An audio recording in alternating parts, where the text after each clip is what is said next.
Welcome back to Carneades.org. Today we're going to be continuing with our series. This is not a series on postmodernism. In this video we're going to be looking at what is postmodern aesthetics. Now, postmodernism is not merely an artistic movement, as we covered in the last two videos in this series. It has philosophical elements as well. In this video, we examine the topic that bridges the divide between these two subjects, postmodernism in aesthetics and the philosophy of art.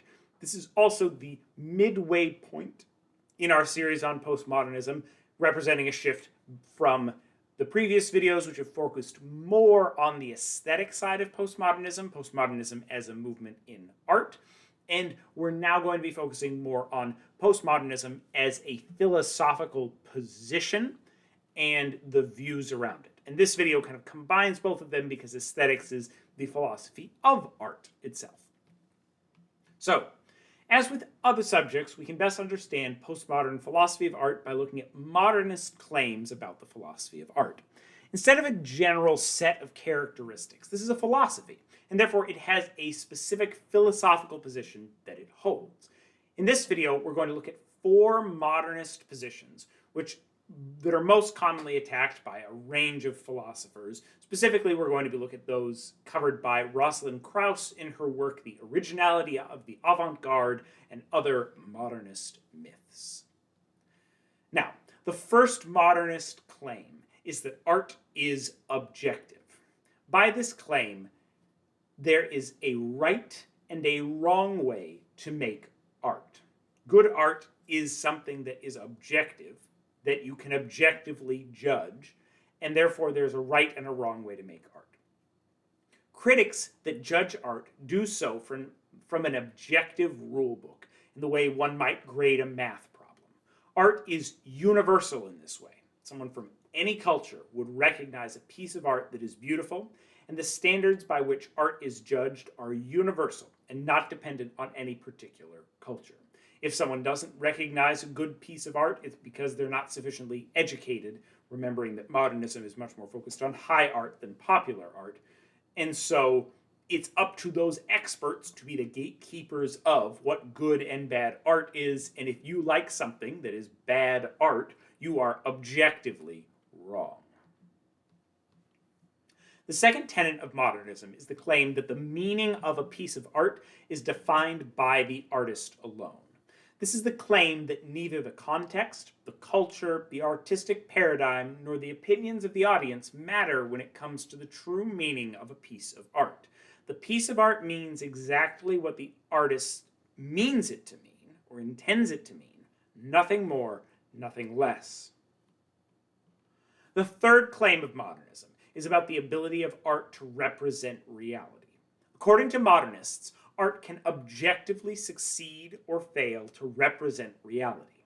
Similar to the initial claim about beauty, for the modernist, we can objectively judge if a piece of art successfully represents the real world or not. For the modernist, this is not dependent on your culture, your context, or some collective understanding.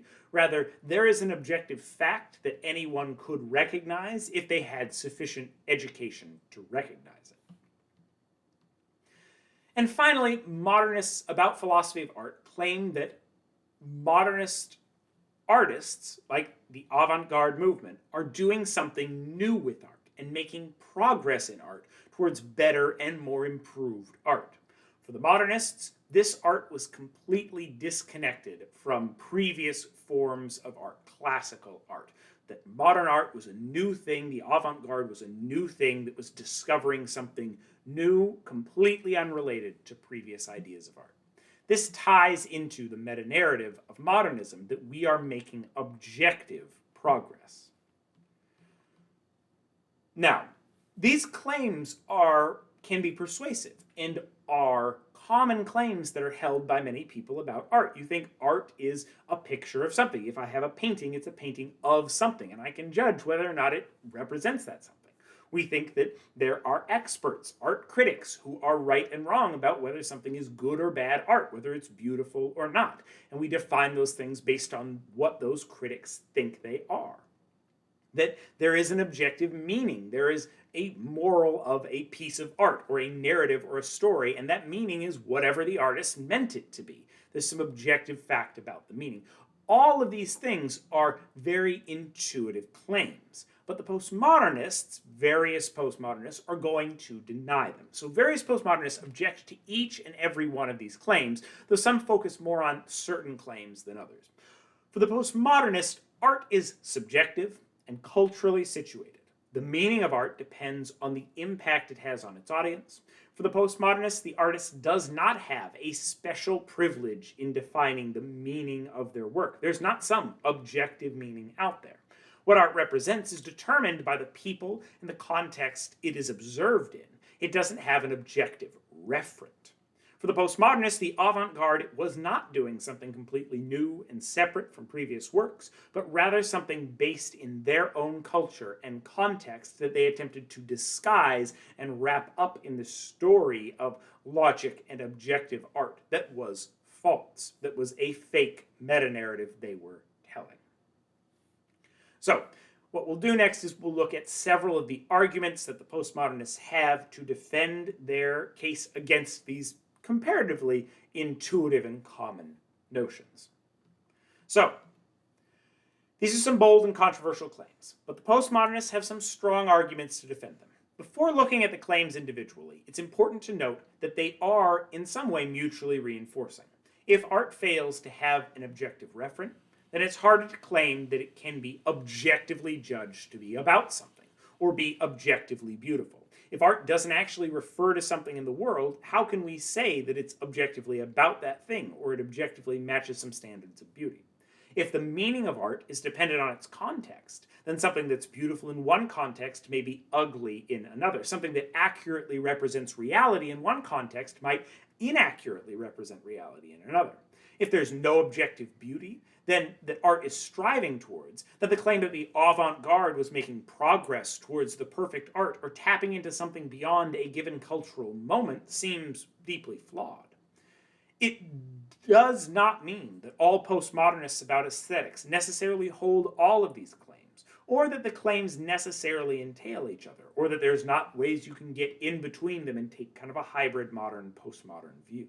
Simply that they can be used to support each other. The first, and arguably the most important claim to defend, is the one about the ability of art to objectively represent reality. It's important to note that this is not claiming that someone in a given culture would fail to use their cultural knowledge to identify a particular piece of art as representative of a given object or concept. Rather, it's the claim that the reason that a given piece of art succeeds at representing an object is due to the subjective cultural context. The intelligibility and semiotic approaches to the problem of pictorial representation support this idea. Check out my video on the problem of pictorial representation for more on this issue and some postmodernist and modernist arguments back and forth on that. We have more in there, but broadly, there are certain views within the understanding of how we represent things pictorially that would explain this. Now, this central concern about representation has far-reaching consequences, since language itself is representational, and in many ways, language itself looks a lot like certain types of art.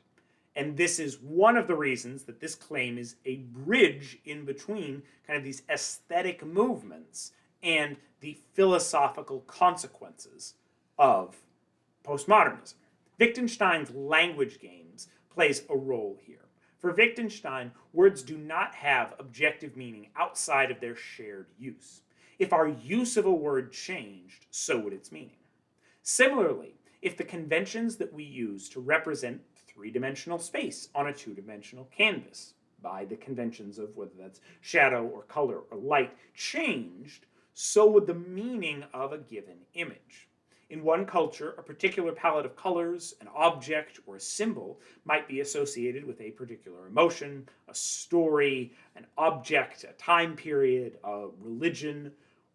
But in another cultural context, that symbol might have no meaning at all, or it might have a completely different meaning. Whether that piece of art succeeds in referring to that emotion, that story, that object, that time, depends on whether the audience has that cultural background. If they have a different cultural background, it may still succeed at referring to something, but it may refer to a completely different piece of art, or story, or emotion, or object. The check mark is a clear example of this. It's a positive sign in many English-speaking cultures, but a negative sign in some Finnish, Swedish, Japanese, or Korean cultures. And so if you have a piece of art that includes something like a check mark, a symbol that is positive in some contexts but negative in others, that means that that art will be interpreted differently in those different cultural contexts. And there's no objective thing that that piece of art is representing separate from the cultural context that it's in. This concern about the ability of images to represent reality is why postmodernism is often represented by the painting The Treachery of Images by Rene Magritte. This is a painting of a pipe with the words "Ceci n'est pas une pipe," this is not a pipe, written below. And as you've seen by the name of this series is not a series on postmodernism, as well as the symbolism we've used of "this is not a pipe made out of this is not a pipe."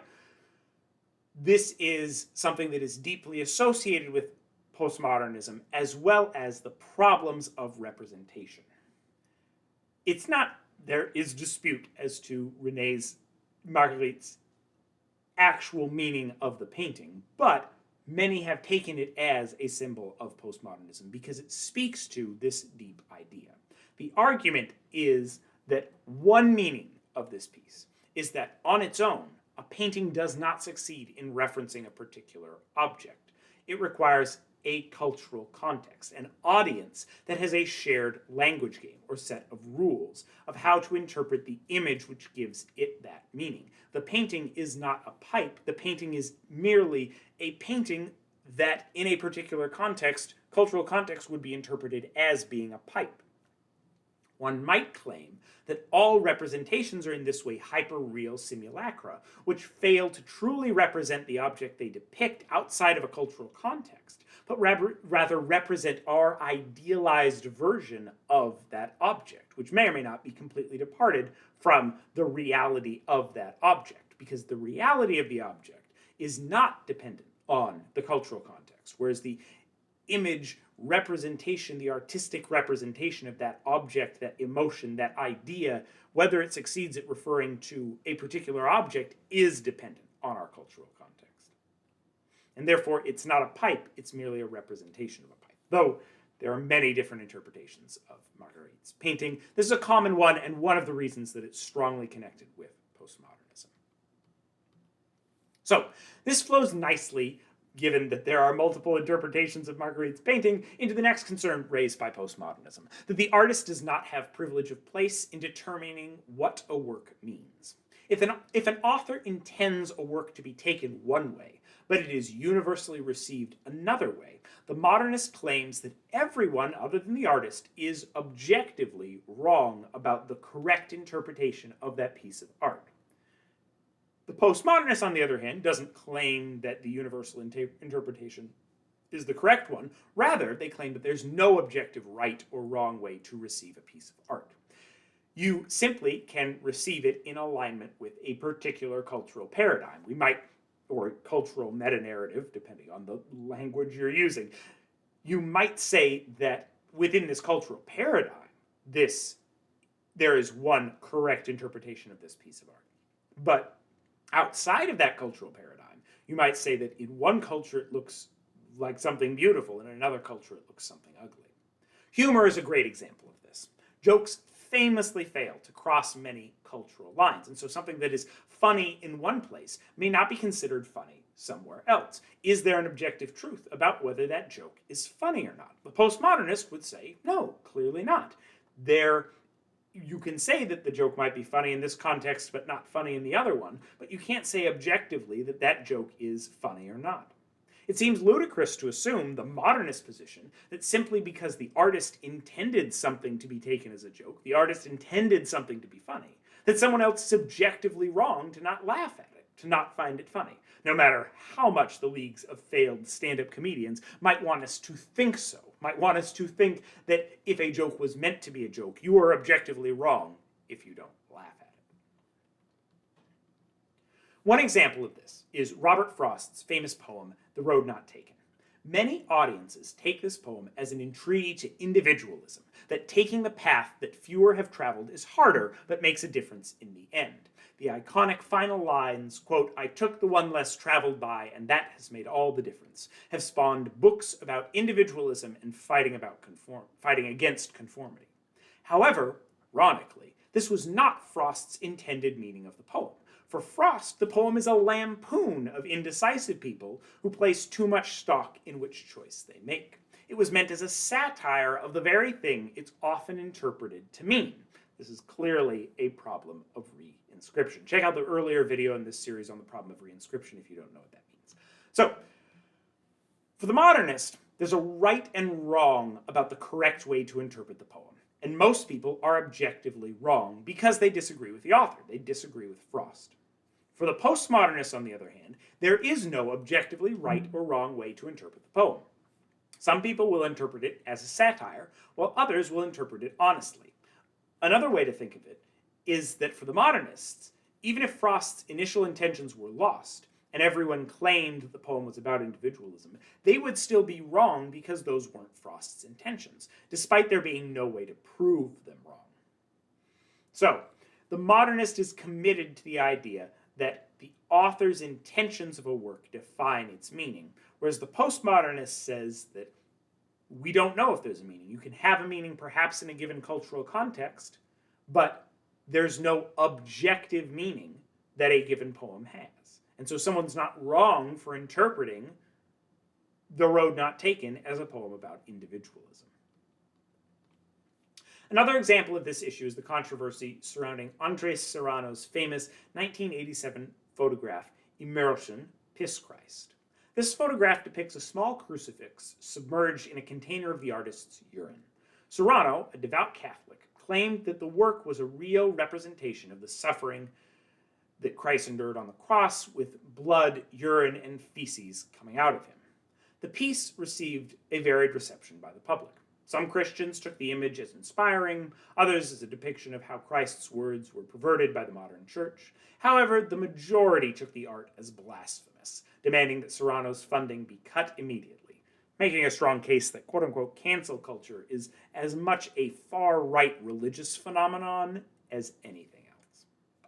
That aside, if we follow modernism, Serrano's work could not have been offensive or blasphemous, because that was not how it was intended. The people who were offended were simply mistaken, in the same way that someone that misinterpreted Frost's poem would have been mistaken. They were wrong to be offended. They were incorrect. However, the postmodernists would claim that this does not seem to be what's going on. For the postmodernist, there's no objective fact about whether or not Serrano's work was blasphemous outside of a particular context. In some religious circles, it could be considered blasphemous, but in others, it could be considered holy. And each perspective could be valid or invalid within that individual context. But objectively, outside of a context, who's to say? This idea of artists' privilege may be further challenged by artists who refuse to provide an intended interpretation of their works, or who didn't have one, when works are created by multiple artists and they disagree as to the correct interpretation, or when artists claim that the correct interpretation is whatever the work means to a given audience member. Postmodernism allows for different cultures to interpret the same work in different ways, and for interpretation of works to evolve over time. One final example is the co-opting of particular symbols by extremist groups. The swastika was a symbol of divinity and good luck before it was co-opted by the Nazis. The modernist is committed to the claim that swastikas are not offensive, so long as the author intended them to reference the pre-Nazi symbol. The postmodernist, on the other hand, can claim that the symbols may be offensive to people in a cultural context where that symbol has been used to condone genocide, but inoffensive in a context before that time. So while the modernist is committed to whoever created the piece must define the meaning of that symbol, the postmodernist can say there's not one objective meaning. Next, consider the claim that there is no objectively right way to make art. This seems to follow from the earlier claims. If the meaning of art changes depending on the context, so may its aesthetic value. It's important to note that this is not to say that art cannot be judged relative to a particular paradigm, i.e., something can be good at following a certain set of cultural rules surrounding what makes a piece of art good in that culture. Rather, it's the claim that no particular artistic paradigm is objectively the right paradigm. And in fact, I can judge if a painting is employing Cubist techniques, but I can't judge whether a given Cubist painting is completely objectively better than a given work of Confucian art. This claim can be thought of in connection with the pushback against strict modernist notions of the right way to make architecture or the right way to create theater. The aesthetic postmodernist does not merely reject the claim that modernists have figured out the right way to build a building or act a play. They claim that there isn't a right way to do it at all. For the postmodernist, what you enjoy aesthetically is informed by your culture and your background in the same way that your understandings of certain symbols representing certain concepts is. One might support such a claim by arguing against individual modernist notions, like less is more, or looking at evidence from psychology that people can be conditioned to find a range of things beautiful. On the other hand, one might support this claim through evidence that the types of art that have been considered high quality have been those produced by cultures which have the most money and power, while art produced by cultures with less power have had their art denigrated, not because it was lower quality, at least according to the postmodernist, but simply because they are not art critics or the wealthy people that bid up the art. This is pushing against the notion of the reason you don't find this high art beautiful is because you're insufficiently educated. For the postmodernist, it's saying, you know what? That high art may not be beautiful to that individual. There's not some objective fact that by reading enough art history books you can discover about that piece of art that actually, oh, this is beautiful and that other thing isn't. Finally, consider the claim that art is making progress and doing things that are new or different. The postmodernist disagrees, claiming that people are products of their cultures and inevitably are creating art that was influenced by how they were raised. For the postmodernists, there is no universal art which is completely divorced from culture. Similarly, since there is not a right way to be doing art, we can't be making progress towards an ideal, perfect, universally beautiful kind of art. Such a goal simply doesn't exist, and so we can't make progress to it. To the postmodernist, the modernist is like a flat earther searching for the edge of the world and claiming that with each expedition they're getting closer, when in fact there is no edge to find to begin with. There is no goal of art, and so the modernist claim that we're doing something new or getting closer to that goal of art is false, because you can't be getting closer to something that doesn't exist. Postmodernists defend such a claim with support from the other claims that they have made. If we can't judge whether art is succeeding to objectively represent reality, we can't be making progress towards doing it better or more accurately. If there's not an objectively right way to do art, then we can't be getting closer to finding the right way of doing art. If your artistic sensibilities are culturally or socially determined, then the art that you make will inevitably be at least partially a product of your upbringing and not universally or completely new at all. Now, as we've done previously, these aesthetic claims can be seen as supporting many of the themes that we've seen in modernism and postmodernism. So once again, we have modernism on one side, postmodernism on the other side. For modernism, you have a rejection of classical styles. There's a universal right way to do art, and we're making progress towards it by rejecting classical styles and by divorcing us from previous traditions. For the postmodernist, art inevitably is based in a particular culture, an artistic tradition, and is always going to be referencing back and building on those particular works, even if the modernists claim that they aren't doing it. For the postmodernists, they're still doing it. We might as well embrace it. For the modernists, they're objective facts. There's a fact of the matter about whether a piece of art, what it means, what it represents, and whether or not it's high quality. For the postmodernists, those are subjective claims. The success of a work of art in representing reality, being beautiful, or having a particular meaning is dependent on the audience and the context it exists in. The modernists have faith in meta-narratives. Art is improving, it's doing new things, and it's making progress towards a goal. Whereas the postmodernists are skeptical of those meta-narratives. Art is self-referential, and it's not objectively good, succeeding at referring to things in the real world or making progress. For the modernists, gatekeepers are needed to preserve institutions. Critics have especially specially tuned aesthetic senses to determine what art is good. An art critic has something akin to a thermometer that can judge the temperature. They are able to judge the artistic goodness of a piece of work of art, and that's why we need them as gatekeepers to prevent bad art from getting in.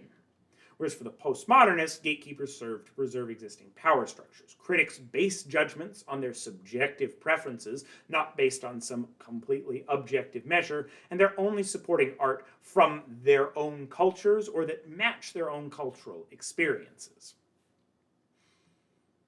For the modernist, works transcend any place or culture. Art should be universal. Whereas for the postmodernists, works are culturally situated. Art inherently cannot be universal. It is always going to be, whether it's created by an individual that exists in a context, or it is interpreted by individuals that exist in a particular historical, cultural context. It cannot be universal. For the modernist, there is one interpretation. The artist's interpretation is the right one. There's only one way to interpret art. For the postmodernist, there are multiple interpretations. There's no one right way to interpret any given piece of art because it can exist in multiple contexts that admit of different interpretations. For the modernist, art is about conformity. Art must follow certain rules to be objectively good. For the postmodernist, art is about individualism. There's no one right way to do art. For the modernist, high art is valued. What the experts think is good is actually objectively good. The experts are sensing it in the same way a thermometer senses temperature. For the postmodernists, they lean towards including popular art. Art is not good or bad, just appreciated by certain groups, but not others. For the modernist, art represents reality. Art can be judged to succeed or fail at objectively representing the world, whereas for the postmodernist, art represents itself. Art uses culturally situated artistic conventions to subjectively represent reality. It is representing other artistic traditions. It is using those conventions and those tools that are dependent on your culture to understand. And that is the way that it represents reality, through that hyper-real filter of a representation of a representation.